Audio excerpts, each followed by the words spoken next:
Good morning बच्चों। Class BSc second year और BSc BEd third year के लिए हमारा ऑर्गेनिक केमिस्ट्री का कॉमन टॉपिक चल रहा है, ऑर्गेनिक कंपाउंड ऑफ नाइट्रोजन,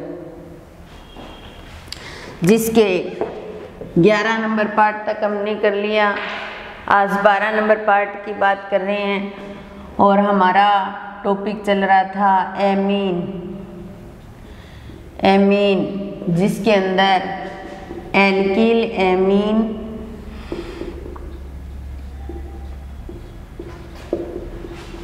व एरिल एमीन के बनाने की विधियां चल रही थी हमारी।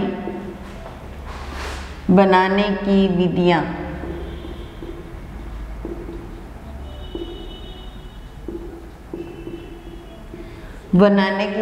जिसमें हमने 13 नंबर विधि स्मिट अभिक्रिया तक कर लिया था और 14वीं विधि आती है लोसेन पुनर्विन्यास विधि। ये बनाने की विधि के अंदर लास्ट विधि है लोसेन पुनर्विन्यास विधि, जिसके अंदर हम CH3 C double bond ONHOH हाइड्रोक्सिम अम्ल लेते हैं। क्या लेते हैं? ऑक्जेमिक अम्ल लेते हैं। हाइड्रोक्सेमिक अम्ल लेकर के और इसके अम्ल के साथ रिएक्शन करवाते हैं। तो अम्ल के साथ रिएक्शन करवाने पर CH3 डबल बॉन्ड ONH और OH2 यानी कि एक H पॉजिटिव इसने इसको दे दिया, ठीक है। यहाँ से H2O बाहर निकल जाएगा, ठीक है। तो CH3 C double bond O और N के साथ H जुड़ गया और इस पर क्या आ गया? नेगेटिव चार्ज, क्योंकि इसके पास में एक ही बॉन्ड बना हुआ है, ठीक है। ये फिर अपने इलेक्ट्रॉन इसको दे देता है और H पॉजिटिव के रूप में बाहर निकलता है और CH3 C double bond O और N, और ये क्या बन जाती है? नाइट्रीन। क्या बन जाती है? नाइट्रीन। फिर क्या करवाते हैं? रीअरेंजमेंट। उधर लिखनी थी रिएक्शन, कोई बात नहीं, आपको समझ तो आ गई। रीअरेंजमेंट करवाएंगे तो CH3 N के साथ NC के साथ जुड़ी हुई है, इसको बोलेंगे एल्किल आइसोसाइनेट। क्या बोलेंगे? Alkyl isocyanate. और जिसका KOH की उपस्थिति में यह चार्ज ये अपघटन कराएंगे तो यहाँ से प्राइमरी एमीन हमें प्राप्त हो जाएगी। ये K2CO3 के रूप में बाहर निकल जाएंगे।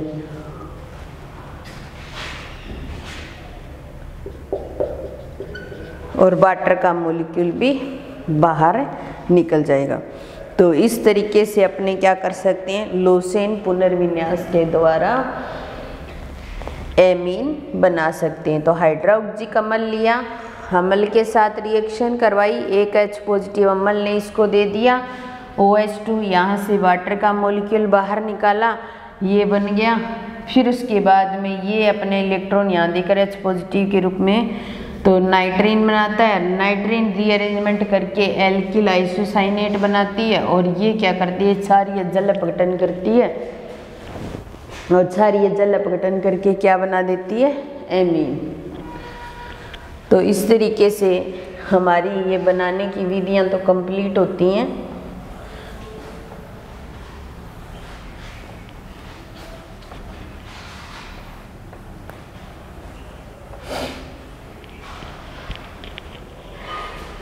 अब हम भौतिक गुणों की बात करेंगे। भौतिक गुण में पहला आता है हाइड्रोजन बॉन्ड। तो हम ऐसे कह सकते हैं एमिनो समूह में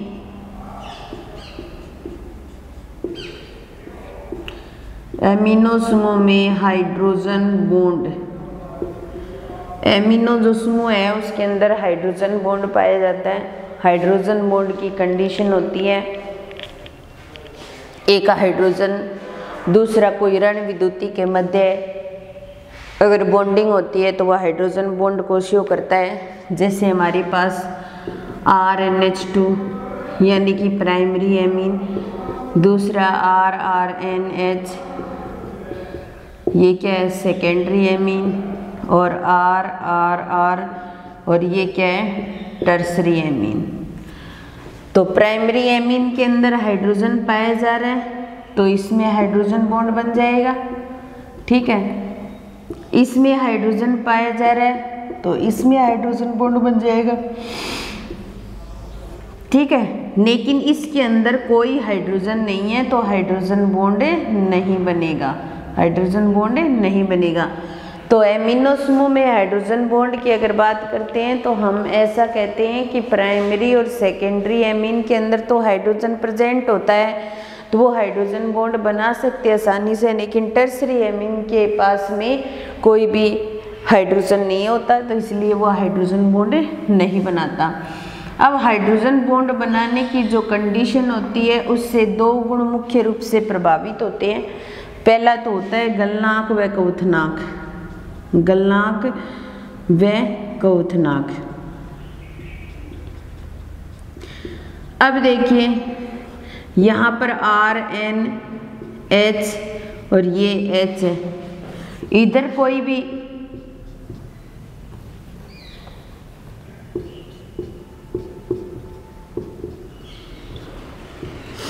दूसरा मॉलिक्यूल है इसके बीच में बॉन्डिंग हो गई, क्या बन गया हाइड्रोजन बॉन्ड बन गया। वो भी कौन सा अंतराण्विक टाइप का हाइड्रोजन बॉन्ड, कौन सा अंतराण्विक टाइप का हाइड्रोजन बॉन्ड। तो मुख्य रूप से दो करैक्टर मुख्य रूप से प्रभावित होते हैं जिसमें पहला है गलनांक और क्वथनांक। कुछ कंपाउंड ऐसे होते हैं जिनके अंदर हाइड्रोजन बॉन्ड पाया जाता है तो उनके गलनांक और क्वथनांक हमेशा ही अधिक होते हैं। उसी प्रकार एमीन के अंदर भी हाइड्रोजन बॉन्ड पाया जाता है तो एमीन के गलनांक और क्वथनांक भी अधिक होते हैं। लेकिन एमीन्स की तुलना अगर एल्कोहल के साथ की जाए तो एल्कोहल के अंदर जो हाइड्रोजन बॉन्ड होता है वो हाइड्रोजन और ऑक्सीजन के बीच में बनता है, इसलिए वो प्रबल बंध माना जाता है।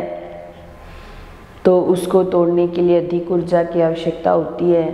तो हम ऐसा कह सकते हैं कि हमारे पास एमीन है, एमीन अंतराण्विक हाइड्रोजन बंध बनाते हैं इसलिए उनके गलनांक क्वथनांक अधिक होते हैं, ये तो सही है। लेकिन एमीन के गलनांक और क्वथनांक एल्कोहल से क्या होते हैं कम होते हैं, क्योंकि एल्कोहल के अंदर हाइड्रोजन बंध हाइड्रोजन और ऑक्सीजन के मध्य बनता है जो एमीन के बंध से ज़्यादा प्रबल होता है। इसलिए एमीन के जो गलनांक क्वथनांक होते हैं वो अधिक होते हैं, लेकिन एल्कोहल से क्या होते हैं कम।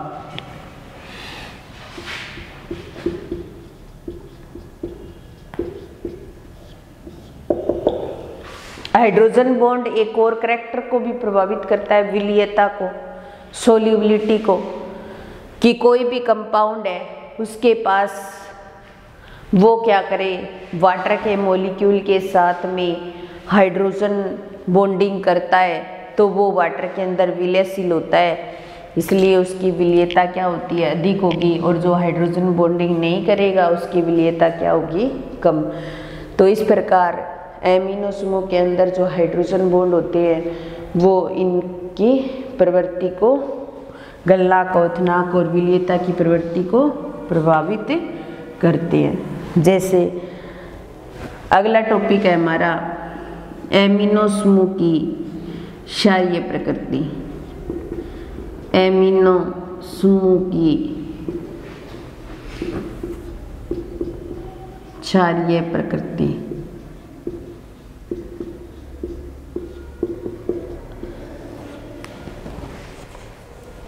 तो एमिनो समूह की क्षारीय प्रकृति की बात करते हैं तो एमीन भी जो होते हैं वो अमोनिया की तरह एक नाइट्रोजन परमाणु होता है, अमोनिया 3 बॉन्ड बनाए होते हैं, उसी प्रकार एमीन में भी जो नाइट्रोजन होता है वो 3 बॉन्ड बनाए हुए होता है।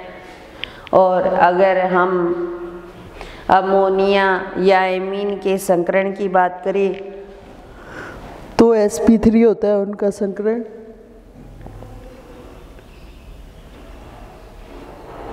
तो अगर एमीन है हमारे पास, इस तरीके से शो करते हैं। एमीन की प्रवृत्ति क्षारीय होती है तो एमीनो की क्यों नहीं हो सकती? एमीन जो अमोनिया है उसके पास में क्या होते हैं, एकांकी इलेक्ट्रॉन युग्म। ये एकांकी इलेक्ट्रॉन युग्म ये आसानी से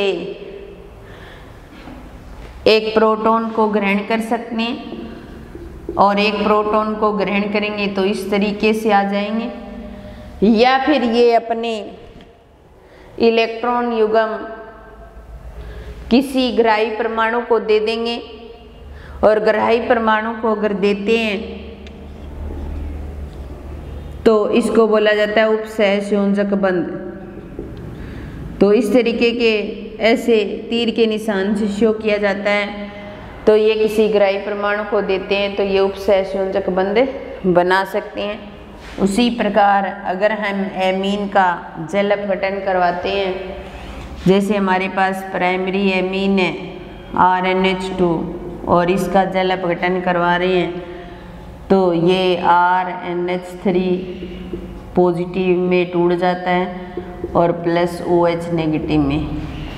K की फॉर्म में लिखते हैं तो प्रोडक्ट बटा में रिएक्टेंट लिखा जाता है। तो ये प्रोडक्ट है हमारे पास, ये रिएक्टेंट बटा में RNH2 और यहाँ पर H2। ये वाटर का मॉलिक्यूल इसके साथ में मल्टीप्लाई करता है, फिर RNH3 पॉजिटिव से लिखा जाता है और यहाँ पर OH नेगेटिव आ जाता है और RNH2। इस पूरे को किस से शो कर दिया जाता है, KB से। तो ये RNH3 और OH नेगेटिव और RNH2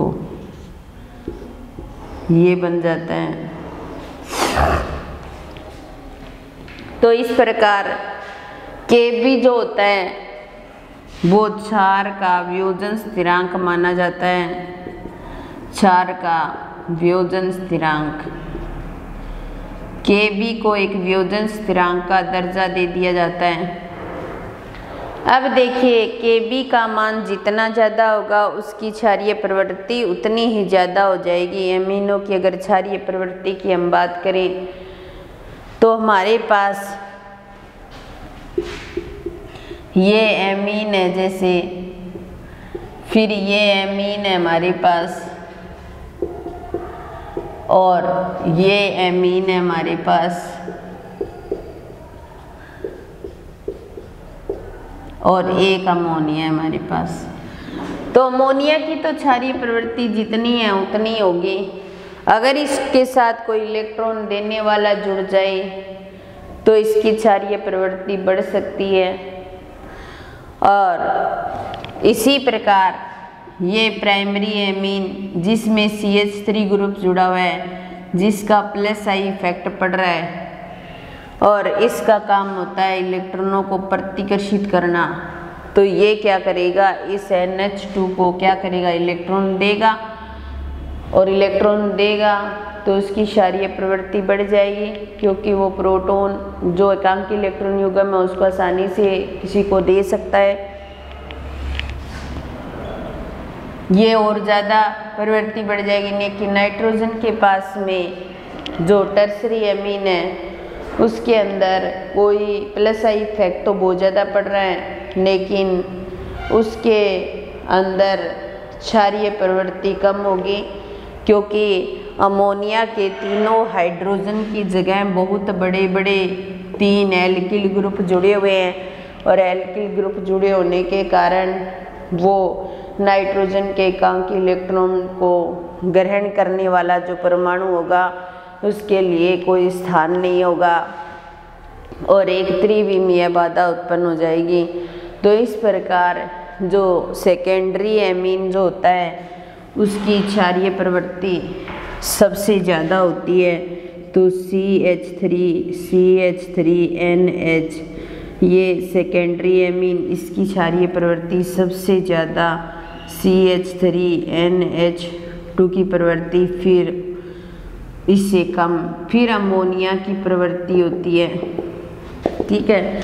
और जो टर्सरी एमीन होता है उसकी प्रवृत्ति सबसे कम होती है, क्योंकि अमोनिया के तीनों हाइड्रोजन के स्थान पर यहाँ 3 बड़े बड़े एल्किल ग्रुप जुड़ जाते हैं, तो इसलिए एकांकी इलेक्ट्रॉन युग्म को ग्रहण करने वाला कोई प्रोटॉन यहाँ उपस्थित नहीं हो सकता। 3 बड़े ग्रुप होने की वजह से त्रिविमीय बाधा उत्पन्न हो सकती है, तो इसलिए इनके स्थायित्व का क्रम हो जाएगा ये क्या है, इनके स्थायित्व का क्रम, स्थायित्व का क्रम। तो ये तो हमारी हो गई एल्किल एमीन की क्षारीय प्रबलता से संबंधित बात। फिर उसके बाद में या एल्किल एमीन से संबंधित क्षारीय प्रवृत्ति की बात करें तो इसके साथ ही हमारे पास एरिल एमीन भी है, उसकी क्षारीय प्रवृत्ति की बात भी करते हैं हम। तो एरिल एमीन के अंदर क्या होता है, ये हमारे पास बेंजीन और इस बेंजीन के साथ यहाँ पर क्या जुड़ा हुआ है, NH2, जिस पर क्या है, लोन पेयर। अगर किसी ग्रुप बेंजीन के ऊपर कोई लोन पेयर वाला ग्रुप जुड़ा होता है तो वो क्या करता है, अपने लोन पेयर को नीचे भेजता है और ये लोन पेयर यहाँ आते हैं तो ऑर्थो पैरा ऑर्थो पर नेगेटिव चार्ज आ जाता है, यानी कि नीचे की ओर रिंग का इलेक्ट्रॉन घनत्व बढ़ जाता है और NH2 समूह के जो लोन पेयर हैं वो नीचे की ओर आ जाते हैं, ठीक है। तो वो किसी प्रोटॉन को ग्रहण नहीं कर सकता या किसी को इलेक्ट्रॉन देकर के प्रोटॉन को अपने साथ नहीं जोड़ सकता। और जो बेंजीन के ऊपर NH2 ग्रुप के जो लोन पेयर होते हैं वो बेंजीन के पाई इलेक्ट्रॉनों के साथ संयुग्मन कर लेते हैं और कुछ अनुनादी संरचनाएं प्रदर्शित करते हैं। इस तरीके से ये इलेक्ट्रॉन यहाँ आ गए तो NH2 इस पे पॉजिटिव आ जाएगा, यानी कि जो देने वाले इलेक्ट्रॉन थे वो तो बेंजीन के पास चले गए और बेंजीन का इलेक्ट्रॉन घनत्व बढ़ गया, इसलिए कोई अन्य ग्रुप अपने साथ नहीं जोड़ सकते और इसीलिए ये क्षारीय प्रवृत्ति नहीं दर्शाते या क्षारीय गुण कम दर्शाते हैं। ये इलेक्ट्रॉन यहाँ चले जाएंगे और ये यहाँ पर, तो इस बेंजीन की ऑर्थो कंडीशन पर नेगेटिव चार्ज आ जाएगा, ये इलेक्ट्रॉन और NH2 पॉजिटिव।